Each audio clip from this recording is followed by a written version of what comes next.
Welcome to the Action Network podcast presented by Hard Rock Bet Sportsbook. I'm Mike Calabrese, and I'm joined today by Daniele Fisichella and Benjamin Leander, and we're looking through the second matches in groups A through F. These matches will be played Thursday through Saturday this week, 12 matches in total. But before we hop into all of that, I have to ask the both of you, what has been the most memorable element, moment of the World Cup thus far for you? You go in any direction with this. You could go the internet celebrity gained by that German Freddie Columbusing his way through the United States, enjoying our stadiums, our Buc-ee's, our Waffle Houses, our most sacred of places here in the States. Or you go with like a few of the shocking results. Cape Verde Islands playing Spain to a scoreless draw. Benjamin, you're new to our series here, so let me bring you in first. Loft a crossover to you. Play it however you want. What has been the most memorable element of the World Cup to you thus far? I would go actually with the referees. I'm a former referee in Danish elite football. Had actually planned to attend the World Cup as an active referee here in 2026, but retired 9 years ago. So that dream collapsed rather quickly. But being used to the standards in Premier League, even the MLS, the few matches that I watch, I've been pretty satisfied with the level from the referees so far. It's been terrific to see what 2, 3, even 4 years of preparation can do, aligning the referees for a pretty similar match official duty. So far, no jinx. I think the referees has been excellent so far. This is a very rare development, at least here by Action Network standards. Generally, we are dumping on the referees. Daniele, first, do you agree that it's been well officiated thus far? And then take us in the direction that you'd like to in terms of an overall narrative from the 2026 World Cup. 100% agree with Benjamin. I think it's been officiated extremely well. And also, the VAR is working really, really well after the first week. It doesn't take too long. The graphics are great. So, yeah, longing might continue, and hopefully, we can see it in European football very soon. For me, the highlights, apart from the results, which we all know, of course, are the stadiums, are the facilities. The stadiums in the US, I never quite appreciated how magnificent and architectonically diverse are. They're all very different from each other. There are huge crowds. Yes, the tickets cost a pretty penny, but that's a different question here. But yeah, in terms of infrastructure, US, you have delivered. Well, I have no doubts about it, but congratulations to you. All right, let's jump into the matches here. Thursday, June 18th, Czechia minus 135 as a favorite against South Africa. Do or die time for both of these squads looking to recover from opening setbacks. Czechia showed up with, at least from their set piece perspective, just look at that header, a beautiful goal from Krejci. But their open play defense was exploited repeatedly against Korea. And South Africa had an even more difficult time, losing 2-0 to Mexico, drawing a pair of red cards as well. Daniele, where do you start with this handicap for two teams playing in desperation mode? Well, I start by sparing a thought for the Nigerians who were knocked out by the South African, and they thought, how did they actually get out against this lot after the first game? South Africa were poor against Mexico. They only had 0.07 XG, both shots from outside the box. But Czechia, on the other hand, they were not much better against the South Koreans. Well, we could rename them throw-ins FC, set pieces FC, because they produce shots only from set pieces, as they've done in the European qualifiers. They are a very rigid team. They're a very tall team, which is going to play against one of the shortest teams at the World Cup. So expect South Czech Republic to pile up the pressures, to have few headers, and to win few duels. Can they actually score again? We'll see. They only had 19 shots in 3 competitive games in 2026. Czech Republic, again, they went to the World Cup thanks to penalty shootouts. They were pretty lucky. Look, I haven't got a pick here, but if we look at our statistical model, Betsy, he projects there is a 26.3 chance of a draw. Only Turkey against Paraguay has a higher chance of draws among all the match day 2 games. Normally, when the teams are scared to win, probably they end up with the only results that doesn't favor them, which could be really a draw or a low scoring game here for this opening match of match day 2. Now, Benjamin, you set the table, the very first question, talking about the officiating, your history as a referee. So I'm not all that surprised to see that you're going in that direction, a market as it relates to cards here. Walk me through it.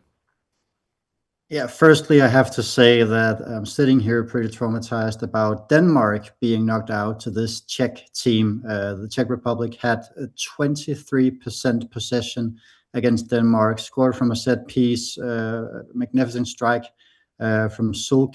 But really, really disappointed to see this Czech team going to World Cup and Denmark sitting in the couch. Just to relive that trauma once again with Denmark not going to the World Cup.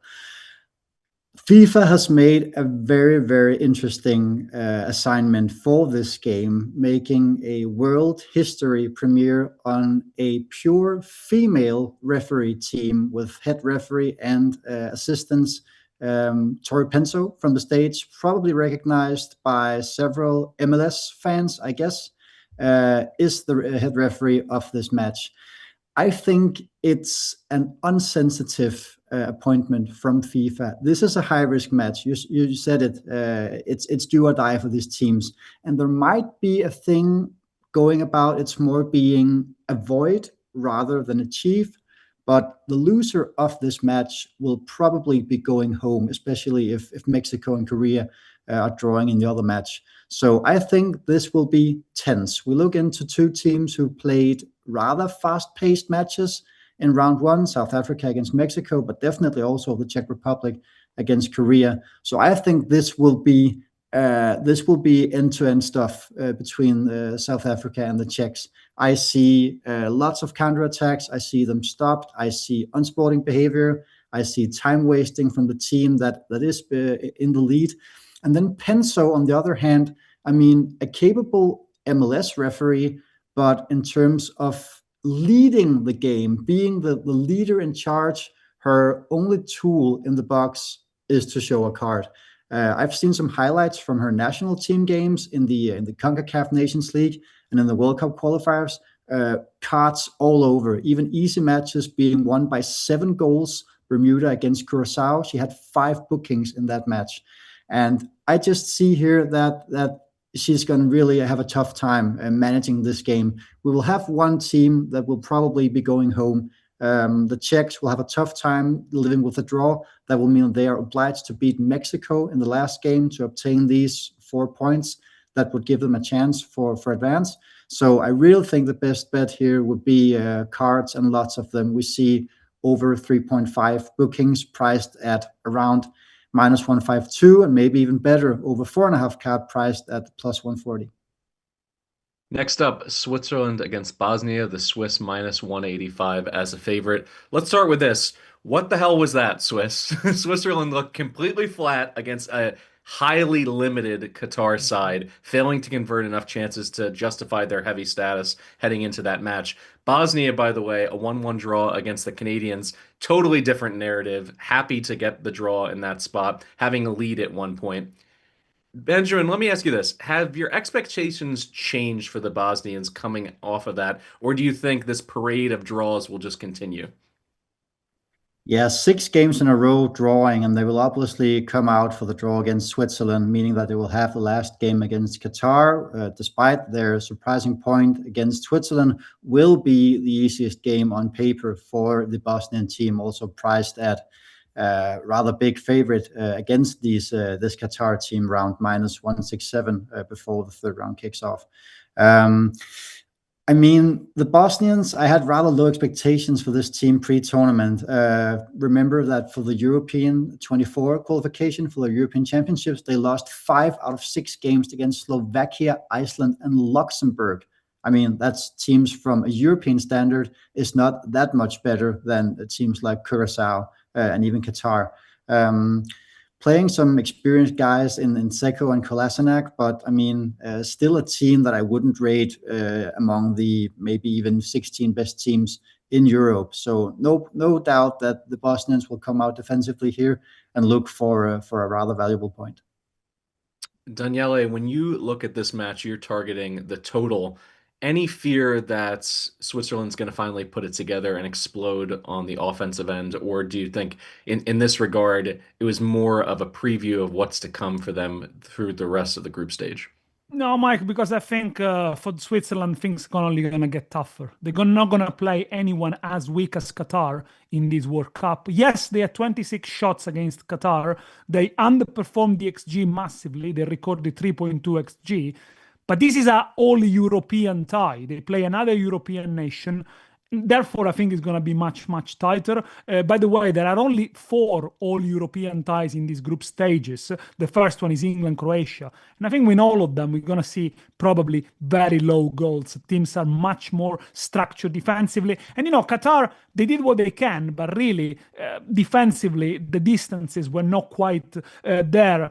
Switzerland, yes, they should score more, but they normally don't score many goals anyway. They've only scored more than 2 goals since 2024 against Sweden, but that was the Sweden before Graham Potter, Slovenia, and Kosovo. So they're not a high-scoring team by any stretch of imaginations.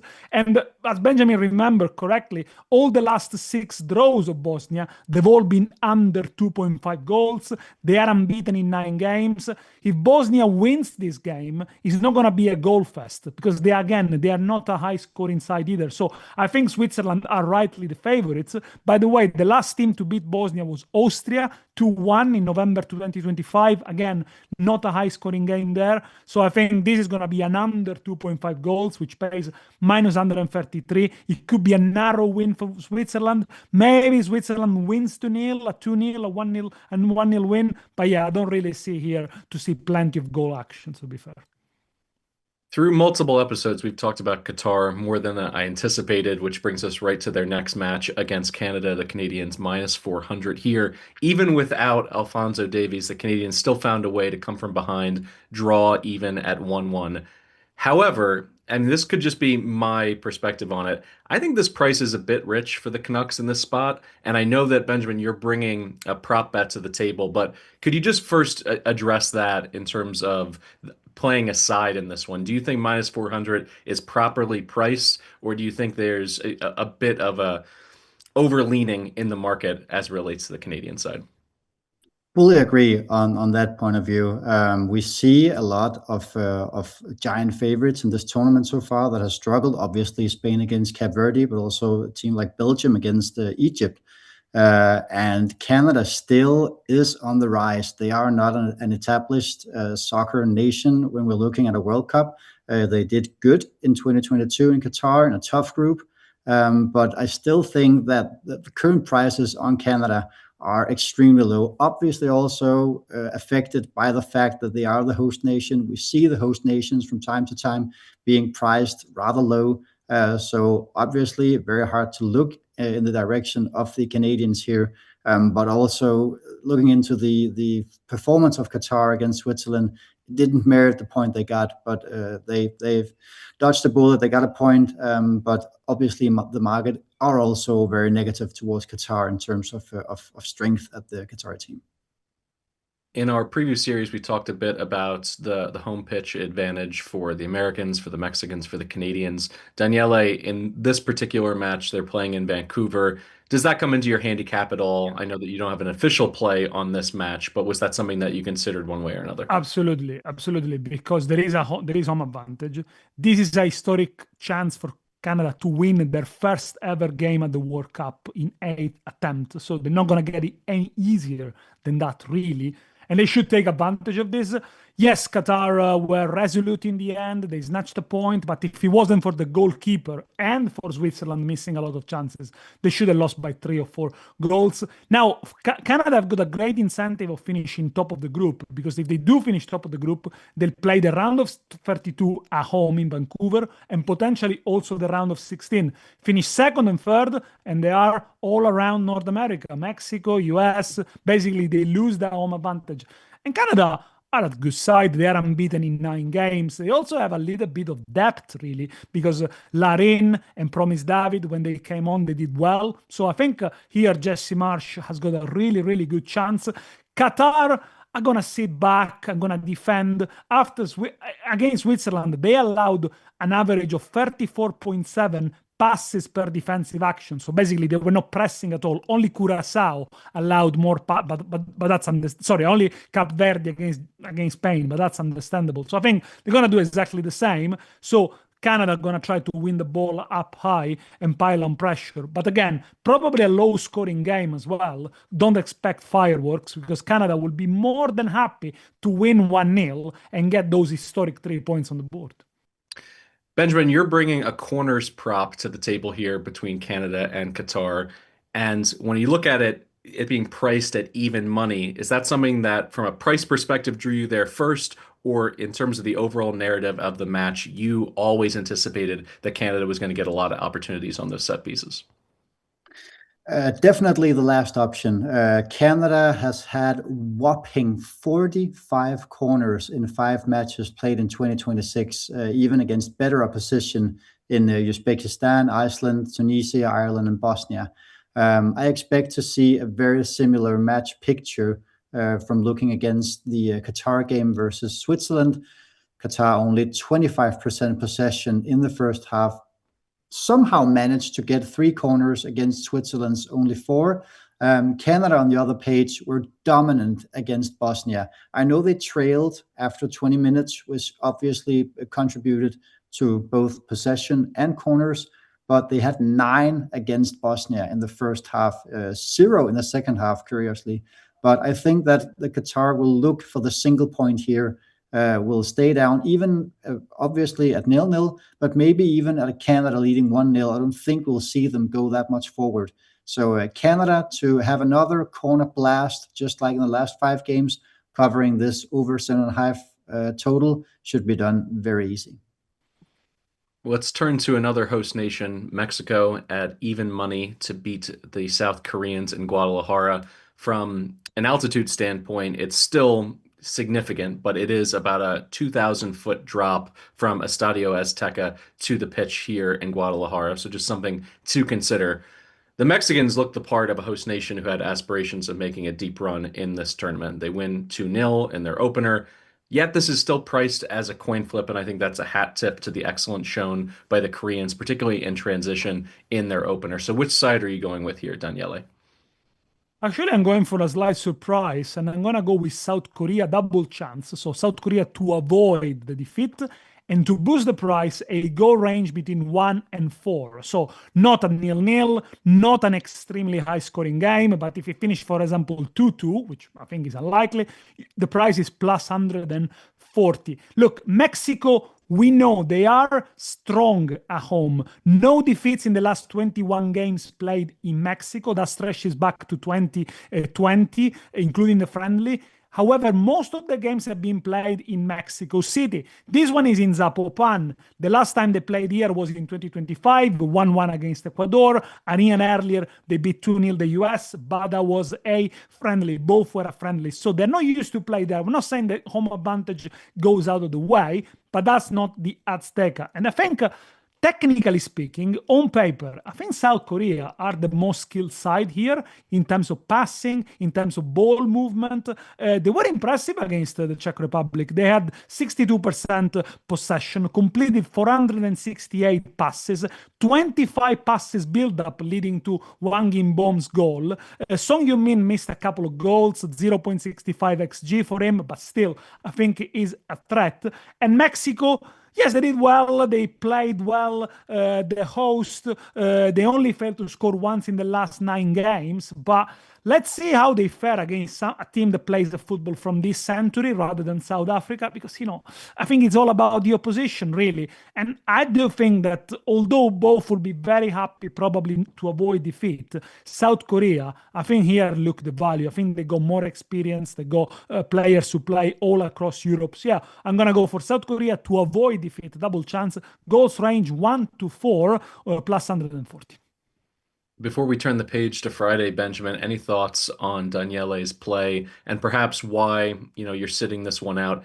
It's important with so many matches to keep your powder dry, to pick your spots. In some cases, it's as simple as you think that the market is well calibrated and there's not much value on the board. But in terms of Daniele's play, what are your thoughts?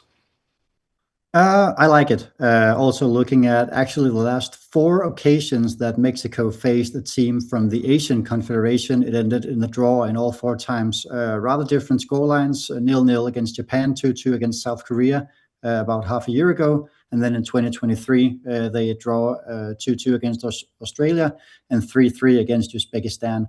I think a factor here is that they might play after the result of the Czech Republic against South Africa, which will be played before the match in Mexico. There might be a reason for both teams to settle for a draw here.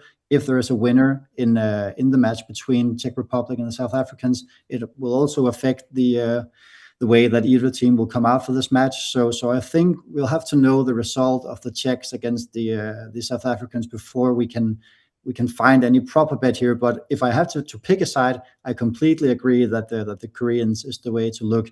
When Mexico played them in about half a year ago, they were priced a bit higher than now, actually. So I like the fact that we get an even better price on a South Korean team that performed very well in the first match. To view the U.S. men's national team's dominant 4-1 opener, at least through the lens of the American media, this team's now a juggernaut.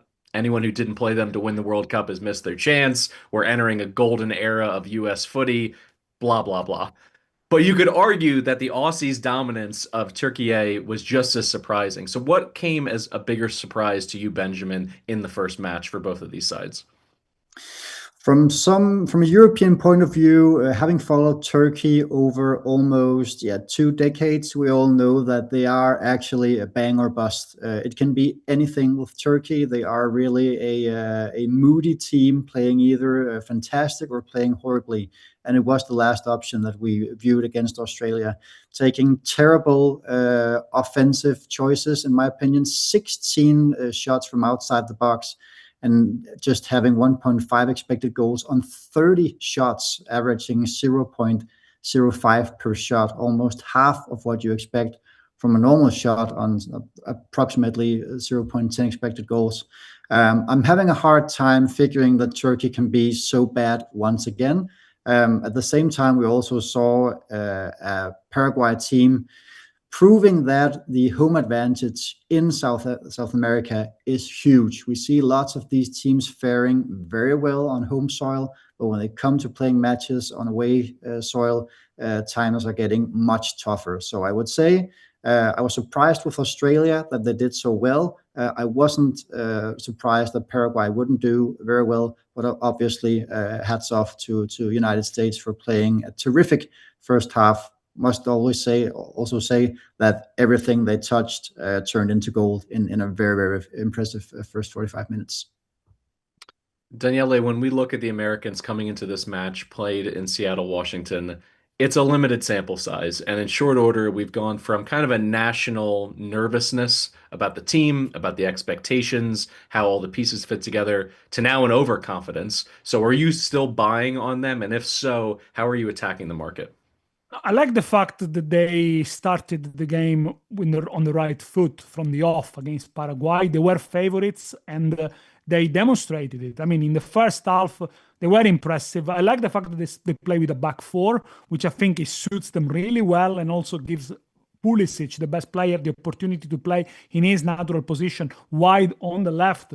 Why the hell has Milan playing on the right-hand side and cutting in? I still don't understand it, but I think then you can explain why he hasn't scored for Milan in 2026. They dictated the possession, 71% possession in the first half, completely 76% of passes, and then obviously they scored 3 goals in the first half, which nobody has done so far in this World Cup. Well, only Germany has done it, but yeah, 3-0 was the biggest scoreline in the first half. So now it's about living up to the expectations. Normally, the second game, it's harder because everyone expects you to do exactly the same. And now they face an Australian side who athletically are going to match them. The Australians, we know them, they are athletes, you know, they are a sporting nation, probably as much as the US, you know, big, tall guys, they can run fast. Australia hasn't changed in the last 20 years that I watched them since Gus Hiddink. They are basically the same team compact, resolute. They play with a low block. The difference this time is that up front, they got two quicker strikers than in the past, Irakunda and Traoré, which obviously offer much more on the counter-attack than perhaps previous generations of Australian strikers didn't offer. So that's where the threat could come. But I think, for the US, this is another great opportunity to take 3 points. Again, take first spot, keep playing at home, which is going to be really important in the knockout stages. For me, it's not going to be probably a high-scoring game because I think Australia can defend better than Paraguay. But USA scored in the first half in 7 of the last 8 games. Therefore, that's how Pochettino wants them to play. And they also scored in the first half when they beat Australia in a friendly in October 2025. So I'm going to go with an Asian handicap minus 0.25, minus 130. If you don't know what the Asian handicap means, well, go and watch the video that Sam has recorded with us a few weeks ago, which explains it perfectly. But again, in simple terms, if the US win the first half, you win the bet. If they draw the first half, you only lose half a stake. Today's show is brought to you by our new presenting sponsor, Hard Rock Bet Sportsbook. The Hard Rock Bet party is on, and your name is on the guest list. Hard Rock Bet is a top-rated sportsbook app that's built for those of us who know betting. You know all the others. Now give Hard Rock Bet a try. Make your first bet on Hard Rock Bet today and score $150 in bonus bets if you win. Just place a $5 bet, and if it hits, not only do you get your winnings, but you also get an extra $150 in bonus bets. Hard Rock Bet will be a major partner of what we're doing here throughout the summer with this show. We'll be using their lines, odds, and data when talking about the biggest stories in this tournament. Sign up for Hard Rock Bet today. Roll with us. Offered by the Seminole Tribe of Florida in the state of Florida. Offered by Seminole Hard Rock Digital LLC in all other states. Must be 21 plus and physically present in Arizona, Colorado, Florida, Illinois, Indiana, Michigan, New Jersey, Ohio, Tennessee, or Virginia to play. Terms and conditions apply. Concerned with gambling? In Florida, call 1-833-PLAY-WISE. In Indiana, if you or someone you know has a gambling problem and wants help, call 1-800-9-WITH-IT. In Arizona, Ohio, and Virginia, call 1-800-MY-RESET. Gambling problem? Call 1-800-GAMBLER in Colorado, Illinois, Michigan, New Jersey, and Tennessee. We turn now to Scotland and Morocco. The Moroccans minus 145 here. Scotland may have won 1-0 over Haiti, but for the math to work for them to be one of those third place teams to advance in the group, they absolutely needed a larger margin than that. And then on the other side, you have Morocco, who is modestly priced in this spot, despite, really flummoxing the Brazilian attack, making them look mortal. So, at least in my opinion, I think this one is mispriced. If I was hanging a number, I would go north of minus 200. Daniele, do you agree with that assessment? And could you explain perhaps why this is a little bit tighter in the market right now? If there's any noise in there, if you expect any movements as we get closer to match day? Because I think the market perhaps overreacted for Morocco's performance against Scotland. And then when Scotland failed to deliver against Haiti, who matched their XG, I would say probably that's why there is a bit of skepticism. But Scotland is a very resolute team that can stifle you as well. However, Morocco, if they do apply the same intensity and they come out flying as they did against Brazil, I think they're going to put a lot of pressure on Scotland. Scotland are in a difficult situation because if they lose both games, even by 1 goal difference, they pack the bags. They go home with a minus 1 goal difference and a third place. You basically are going home. This is a high-scoring World Cup. Anybody in the top 100 of the FIFA ranking can score a goal. So you need to score goals. Therefore, Scotland must avoid defeat. I think here they're going to set up more defensively. I think they're going to play only with one striker up front, with the Shankland or maybe with Che Adams, with Gannon Doak on the flank. And for me, Morocco here are favorites, but perhaps not as favorite. Morocco to score the first goal is a good price. So Morocco to take the lead and under 3.5 goals in the match. That brings it pretty much about even, minus 105. Scotland conceded a first half goal in 2 of the last 4 against Curacao and Ivory Coast, and they won 4-0 against Bolivia. But that was a game played outside of Bolivia, and we know that Bolivia are not very good when they don't play at home. So again, I think Morocco takes the lead under 3.5 goals in the match because, yeah, Morocco, again, I don't mean they are that high scoring anyway, minus 105. Now, Morocco held Brazil to just 1.26 expected goals, and you expect that to continue here, Benjamin. Walk me through how you're going through that thought process and how it relates to the exact bet that you're placing. Yeah, I mean, market has been overly positive towards Morocco after the Brazil match. Pre-tournament, Morocco started at plus 100 against the Scots, and now that price has dropped rather deep, around 30 points. So I think that I was disappointed with Scotland. Of course, Haiti did well. They did better than expected. I didn't have big expectations for the Haiti team. They are one of 2 teams together with Curacao who enjoyed artificial turf in their qualification home matches. Obviously, a huge asset for these teams now coming for obviously good grass pitches, but it is a different surface. I think Scotland showed why they were 3rd in their qualification group behind Greece. And yes, you guessed it, Denmark, who couldn't beat Scotland in 2 matches, drawing 0-0 at home in Copenhagen, where Scotland had absolutely nothing, and then winning 4-2 in Scotland, thanks to a very doubtful Danish red card midway through the second half. The Scots had 2 shots in the last hour of play against Haiti. I think they really lack good offensive options. Respect to John McGinn and to Scott McTominay, I don't see any of these guys as natural goal scorers, despite McTominay obviously having a more offensive role in Napoli at club stage. But this is a different competition. This is national team, and I think they are heavily relying on moments of brilliance from these 2 guys, and I'm having a tough time seeing them challenge the Moroccan defense. 33 matches in a row undefeated from Morocco in ordinary playing time, 24 clean sheets in that span. I know they're not facing very tough opposition when they're playing at the African continent, but the Scots are not a big team, and I really think it's not a coincidence that Morocco were drawing against Brazil. They haven't raced to 7th in the world for no reason.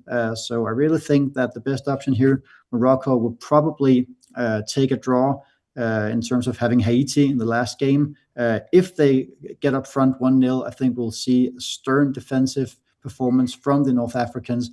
And I really like Scotland not to score here at prices just north of plus 100. We turn now to Philadelphia for Brazil against this Haitian team that we just discussed. Brazil minus 1,000 as a favorite. Neither of you have a play on this match, and I have to imagine there's a little bit of skepticism. Some of the big favorites in this tournament have not delivered thus far. There was a bet placed on Polymarket for $1 million for the Spanish national team to defeat Cape Verde Islands, and that got flushed right down the toilet. So perhaps people were not racing to the window to all of a sudden start laying these huge numbers, or to get into some of those specialty markets where you're predicting the outcome, or perhaps to say, winning 2-0, 3-0, anything like that. Let me zoom out for a moment. Can the Haitians muck this match up and frustrate the Brazilians and find any way to approach a draw? Because it's also priced at 10-1. So Daniele, let me start there. In terms of a value play, I'm twisting your arm. If you had a lean anyway, would you go Brazilians to win outright, or is the draw interesting? No, the draw for me is not interesting for how underwhelming Brazil have been in the first game. They still managed not to lose it, a game where they were second best. And I think this is a quality for a team. If it's not your day, at least try to not get beaten. I think that was Carlo Ancelotti textbook. And he's going to sort them out. I think he's going to make some changes. He's going to get probably rid of Casemiro. He's going to change the defense a little bit. Maybe Rafinha is going to be given a little bit more freedom rather than being relegated on the wings. And they still have plenty of quality up front. So I don't think that is the ultimate Brazil we've seen. So the value here should be both teams to score. But Brazil are going to keep the ball much better than what Scotland did. And if Brazil are going to take the lead, I don't think they're going to retract back and be desperate for the win as much as Scotland were. I mean, remember, Scotland hadn't won a World Cup game since 1990. So I think it mattered much more to them. Brazil are more used to this.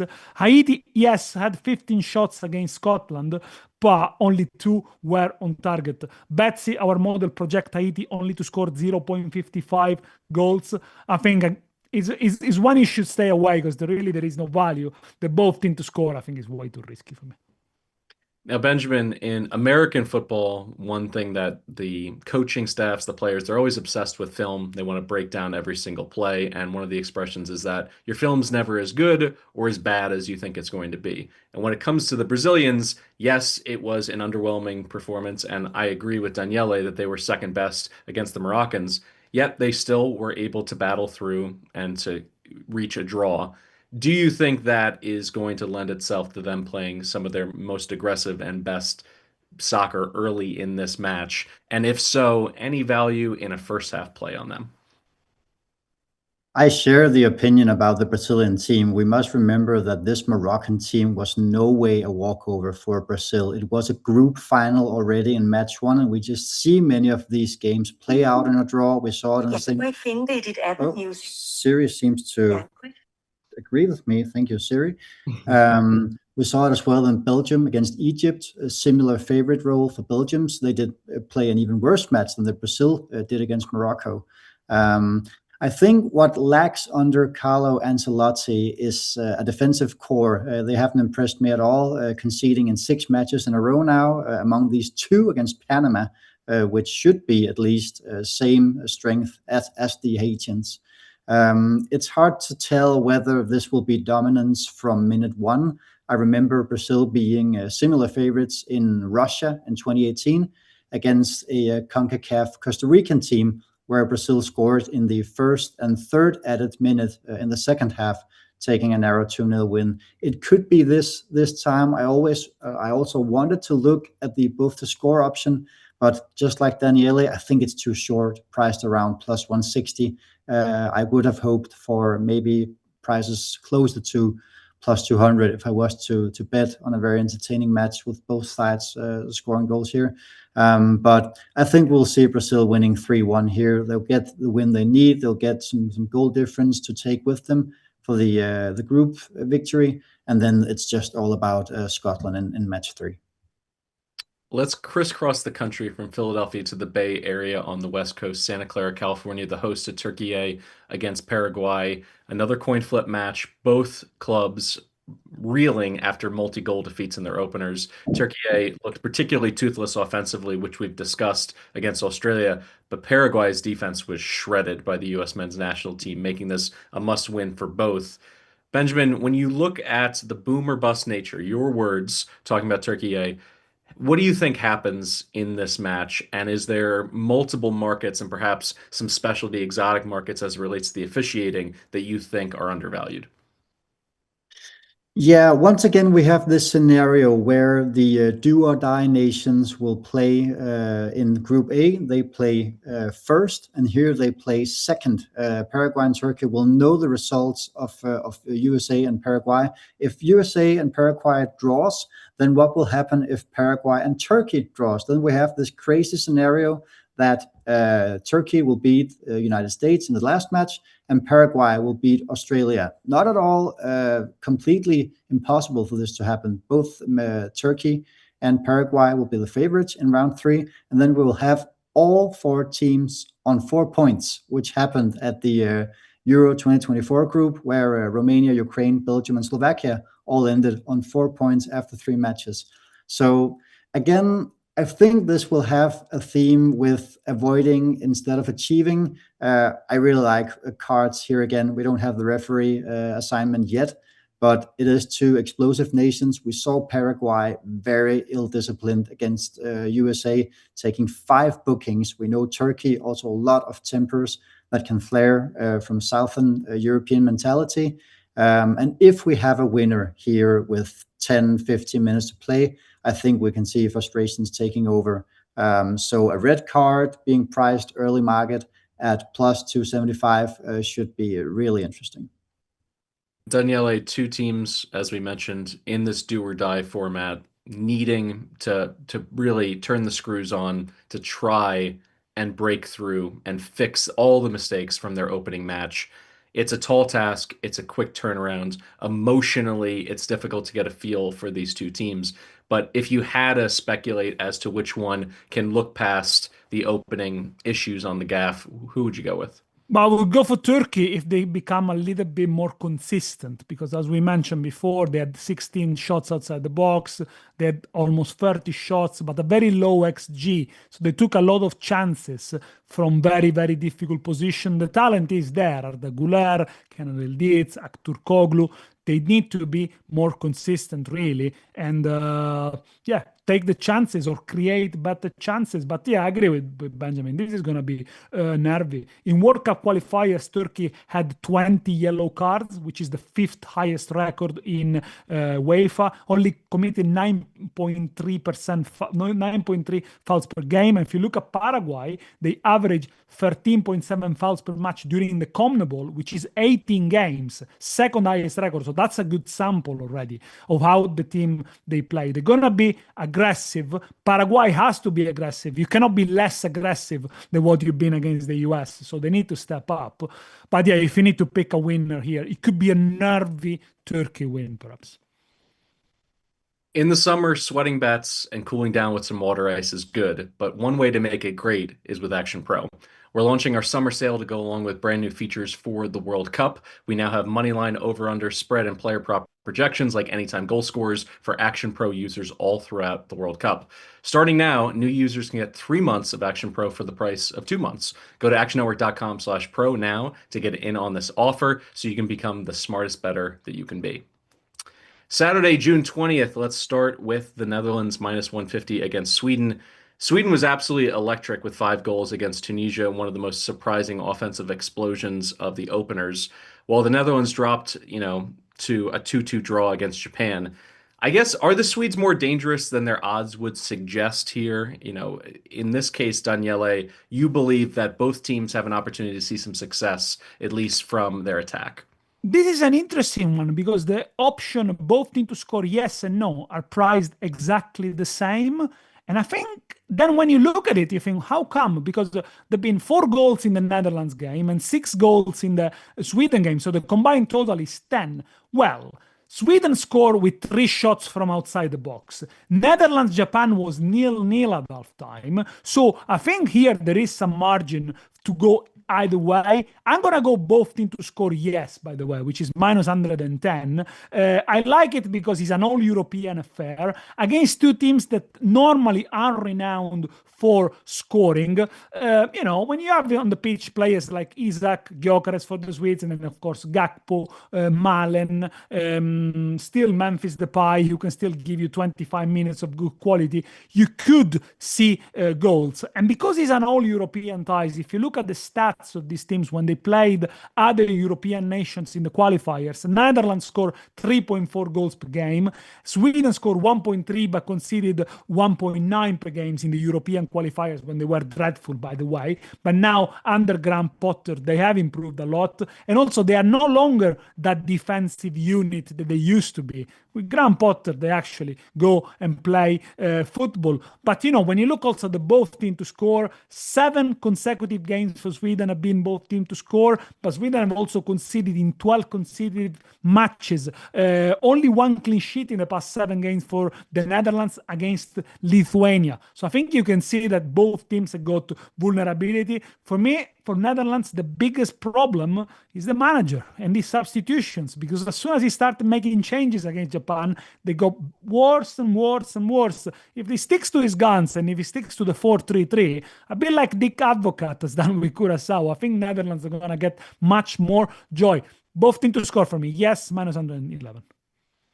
It's an interesting point that Daniele just brought up, Benjamin, in terms of the managerial decisions as the match unfolds. And that actually presents an opportunity to hop in from a live betting perspective if you don't like the new chemistry that's out on the pitch. Is there an opportunity that you have in your mind if the game script starts playing out in a certain way that you do want to jump in? Because I know that you don't have a pre-bet or pre-match bet on this one. I fully agree. If I had to pick, I would go for both teams to score as well. Daniele said that Sweden had the both teams to score option fulfilled in the last 7 games, which is, curiously enough, the 7 games that Graham Potter has been in charge. At the same time, I'm surprised both with the Netherlands' favorite odds here, along with the market considering it pretty even whether we will get both teams to score or not, because the Netherlands are definitely no Fort Knox defensively. 6 clean sheets in the last 23, and half of these clean sheets has been in 2 matches against Malta and once again Lithuania. I'm not seeing any big leaders in front of Virgil van Dijk, obviously the MVP of this Dutch team, but I mean, I'm having a hard time looking at the decisions made by Ronald Koeman, and don't really see that they are fulfilling their full potential playing under Koeman as it is right now. So I like Sweden's chances here. I could consider a bet builder taking Sweden plus 1.5 on the Asian handicap, either taking a point or losing by a maximum 1 goal. And then at the same time, both teams to score would be priced around plus 140. But I like the normal both to score odds as well. Of course, looking into a narrow 2-1 win for the Netherlands, worst case. We're deeper in our match here between Benjamin and Daniele, but the first deep cut American reference goes to Benjamin, Fort Knox. So, Daniele, you're going to need to dig deep here in the final third of the show to try to equalize.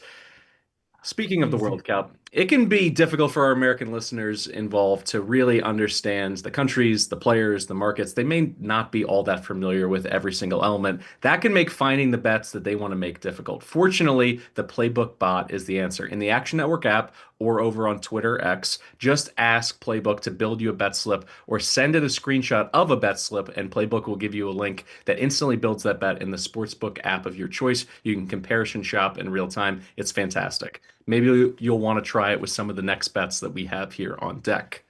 Germany, minus 190 to win outright over Ivory Coast. I tried to tell people it was one of the few opportunities for me to hop in to go from a host to a quote-unquote expert. I said empty the clip on the Germans, take them on the alternate lines. They win decisively 7-1 over Curacao, and now they have an Ivory Coast squad that had limited opportunities in their opener, but they also did the same against Ecuador, holding them to just a single shot on goal. So a lower opportunity, lower shot match for them, whereas the Germans are feeling 10 feet tall coming into this match.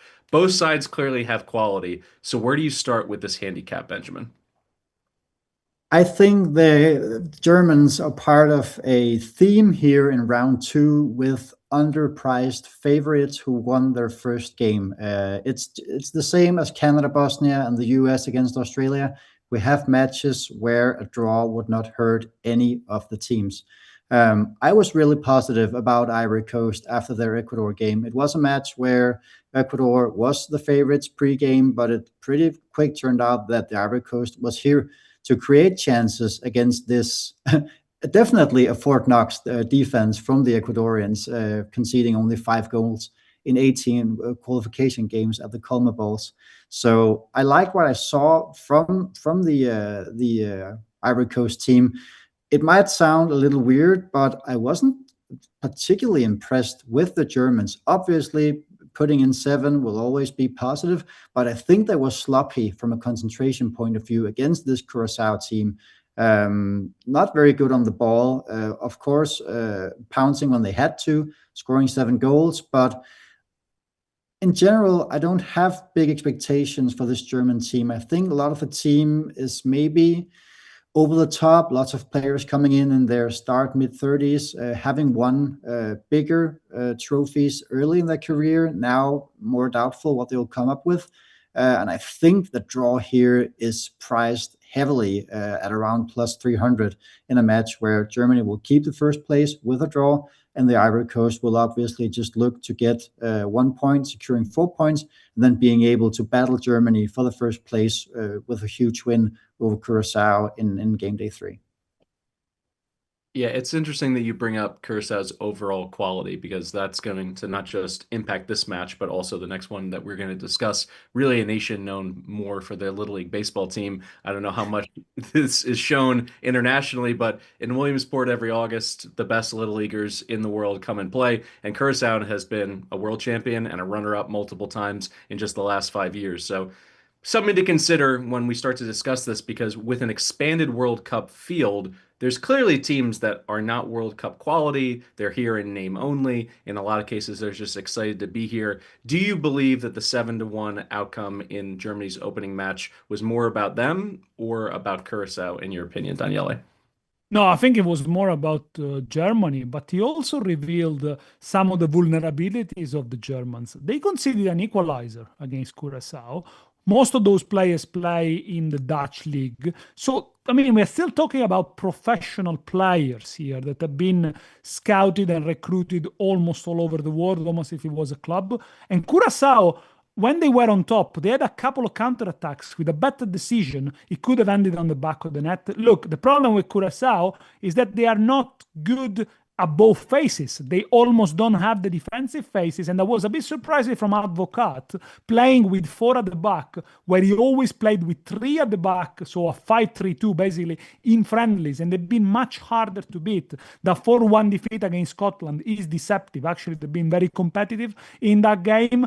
Now, they're not going to find every single team in this World Cup that's got the quality up front like Germany and is going to press them as high and as intensive as Germany. But, I think Curaçao got some principles in terms of coming out from the back with the ball and playing it that I think they're not a pushover by any stretch of imagination. Yes, of course, the score is high, but with a little bit of adjustment and maybe playing a more defensively minded game, I think they are probably going to get better results. And I think they're going to get a point in this group somewhere. Probably next game, maybe, or maybe the one against Ivory Coast.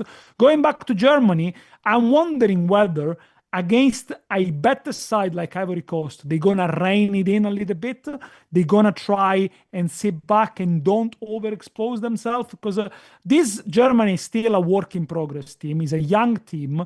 And if they push the line too high, if they expose too much, they might end up like Bayern against PSG, suffering a counterattack after 5 minutes with Kvaratskhelia. Now, this Ivory Coast team has got Ian Diomande, which we all know from the Bundesliga, but also a little bit of depth.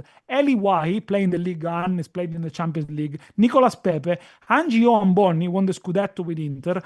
Amad Diallo, Simon Adingra, Ivan Gossand, who didn't even come onto the pitch, and these have got Premier League experience. So if Germany are not mindful, I think Ivory Coast can stick 1 or 2 on the back of Neuer's net before Germany can react. So I do take Benjamin tips here. Germany, overpriced, by far one of the most overpriced teams on Matchday 2. All right, let me stick with you, Daniele, as we discuss Ecuador minus 1100 against Curacao in the next match played in Kansas City, Missouri. Also, just north of 10-1 for the draw. We walk through everything that happens with Curacao against Germany. You have a belief that there's going to be a way for them to grab one draw in this tournament. Is this the time to spring into action? It could be, but certainly this is not going to be a high-scoring game. I can't imagine this going to be a goal fest. Ecuador are extremely hard to beat, and they're extremely hard to score against. That game against Ivory Coast was the first defeat in 20 games in which they conceded only 0.35 goals per game. They've only conceded 5 in South American qualifiers. Now, those are 18 games, 4 of which against Brazil and Argentina. So it's a very, very good sample. I think Curaçao will go back to the 3 at the back here and probably try to become more of a tricky customer. Ecuador are going to press them. They press them quite high. It is a team that likes to do high turnovers. They had 9 high turnovers against Ivory Coast, 4 of which ended up in a shot, which is the 3rd highest percentage of the World Cup. So when they recover the ball, they don't really waste the time. They try to have a shot as quickly as possible. Of course, they don't have the same quality as Germany. Hence, that might lead to lower XG, to a lower chance ratio, of course. So I think probably Ecuador wins this one. Maybe Curacao will got better chances against Ivory Coast, who are more of a counter-attacking side of getting a point. But yeah, probably low-scoring side here. Low-scoring game here. Mr. Leander, you're bringing our first prop bet on corner kicks into the fray, and I'm excited to hear why you like Ecuador over 6.5 corners at -141. Fully agree on almost everything that Daniele says here. Ecuador, I think they were hard done against Ivory Coast. They had 3 shots on the goal posts, but on the other way, also allowing quite a few chances the other way. And they need to take this seriously because they have Germany in the last game of the group. Obviously, they will be the underdogs in this game.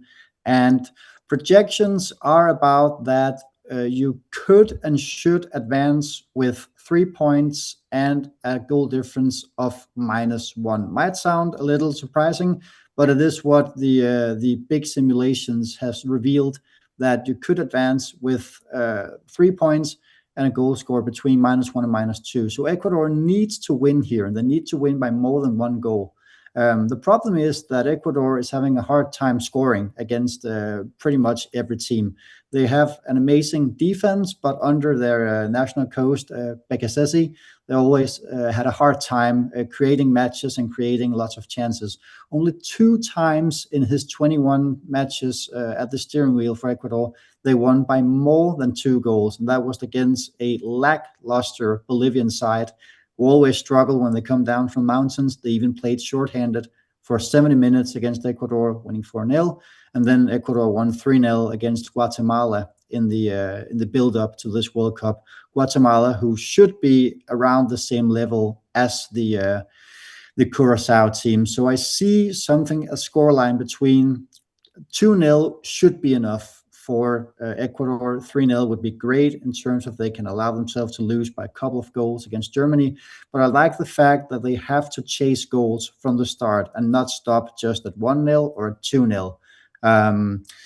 We saw that Ecuador had a lot of corners in other games where they had to chase the goals, 12 against Bolivia, and that Curacao gave up 6 corners in less than an hour against Germany before Germany took a little bit the foot off the pedal and only had 2 corners in the last 40 minutes. So I think Ecuador should be playing here all the time, chasing goals, and due to the big possession they have, will also rather easily cover the 6.5 total for team corners. We close out this discussion in Guadalupe, Mexico, with our late night match between Tunisia and Japan. Tunisia was embarrassed by Sweden, as we mentioned earlier, and their coach, their manager, already sacked. Sabri Lamouchi is out after that 5-1 defeat. And shout out to former Action Network producer Matt Mitchell. He loved when he would lose a bet, and then immediately that program, that team, that club would fire their manager or coach. He at least feel vindicated in that way. So he gets to see that one happen as it relates to Tunisia. I'm not sure if he placed a bet on that or not. But Japan, on the other side of this, they show that they can compete with the Dutch in their matchup. I think this is the clear value play just south of, -200.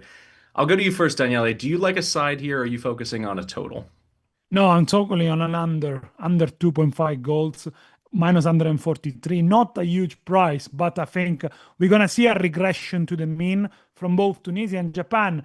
Well, there are a few things you can be certain in life: debt, taxes, and an African team sacking the manager midway through the tournament. It has happened before, and Sabri Lamouchi was axed after only 5 games in charge. 5-0 defeat against Belgium in a friendly, then 5-0 defeat against Sweden.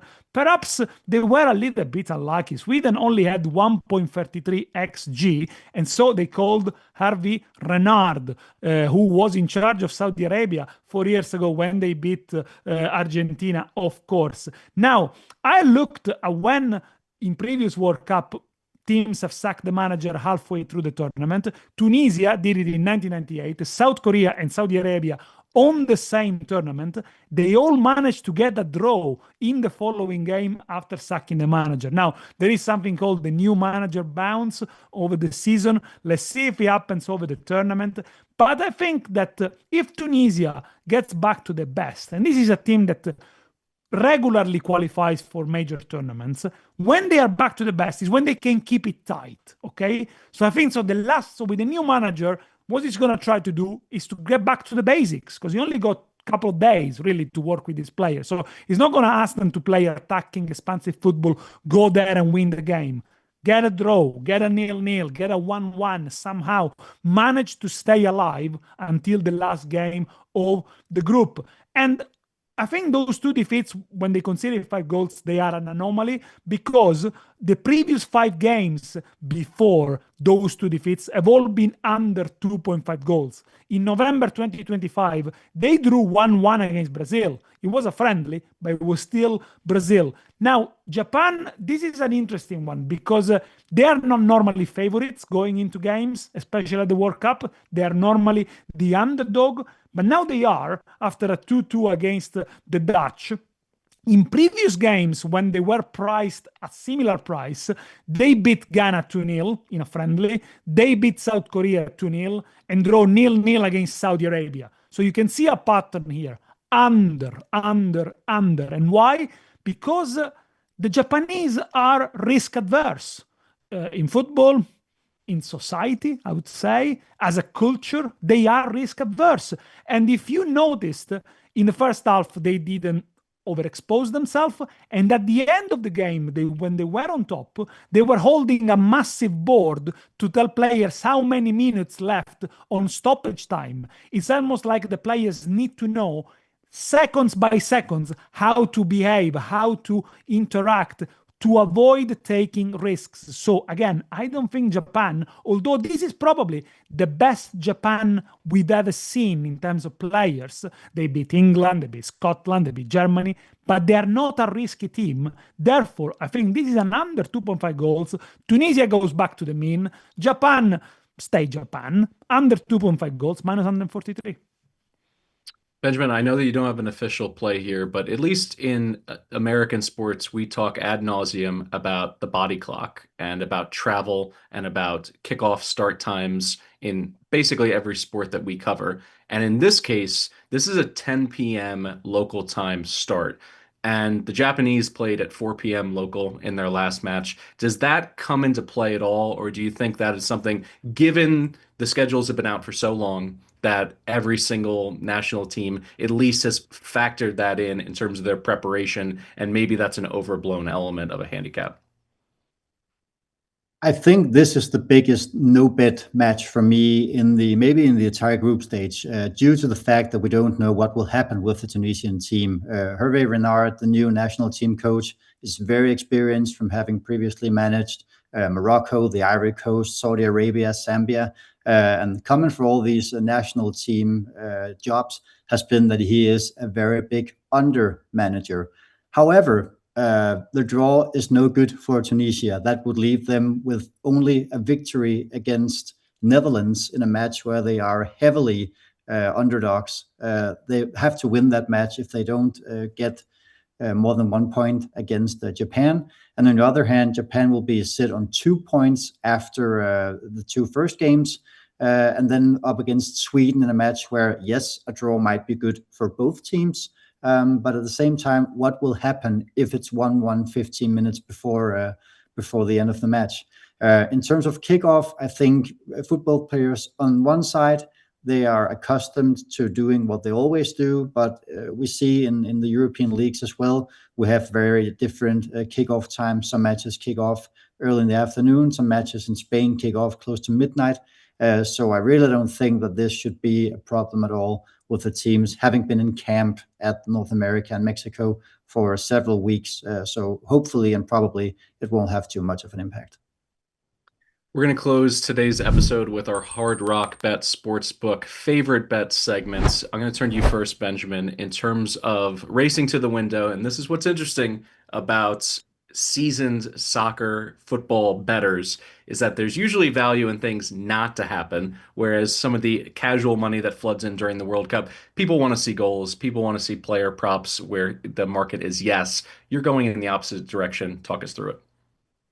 Yeah, like I said earlier, I really like Morocco to keep that clean sheet. They will don't have to attack from the start, being satisfied with a single point against Scotland. However, I do believe that they are rightly the clear favorites in this match, and I just see them being in a very good place. If they take this expected 1-0 lead, they will shut the Scots down. I saw the Scots live in Denmark against the Danish national teams, where they had absolutely nothing, relying on set pieces, and pretty much that's it. And Morocco will be able to defend well against these set pieces with rather big physique. So once again, Scotland not to score, just north of plus 100 should be the best team goals bet for round two. Another low scoring best bet. Daniele, talk us through yours. Tunisia, Japan, under 2.5 goals at minus 143. First rule of any new manager is keep it simple, keep it solid, don't get beaten. And I think that's what Hervé Renard is going to do with this new Tunisian team. When they are at the best, they don't concede many goals. Those 5 goals conceded from Sweden, I think, were a statistical anomaly. Japan, good, like them against the Netherlands. They reacted, they came back into the game, which normally they're not used to, but they are a risk-averse team. They can keep the ball extremely well. They can control the tempo. They're not going to take many risks going forward. They'll probably win it, and if they win it, I don't think they're going to score more than 2 goals. Under 2.5 goals for Tunisia, Japan. Those are our best bets from the second batch of matches in groups A through F. Be sure to head over to Hard Rock Bet Sportsbook to find the very best odds and lock those in. That's it for our show today. Special thanks to Daniele and to Benjamin. If you'd like to follow them, you can go over at Daniele Fisichella. That's DFISICHELLA_. You can find him on the Action Network app and on social media. And then where can we find you over on X, Benjamin? You can find me under the name of Leandinho, the Brazilification of Leander. So Leandinho DK on X with a famous midfielder used to play for São Paulo, no? Cruzeiro. Yeah, it's very, very famous. And now just a pale Dane sitting in an office in Copenhagen. Yeah, moved over to Denmark. This has been the Action Network podcast. Thank you so much for listening. Please like and subscribe. Leave us a 5-star rating and review. Also, subscribe to our YouTube channel. Helps to grow our overall brand so we can bring more of this World Cup coverage to the masses. Thanks again. And as always, best of luck with all your bets, and we'll see you at the window.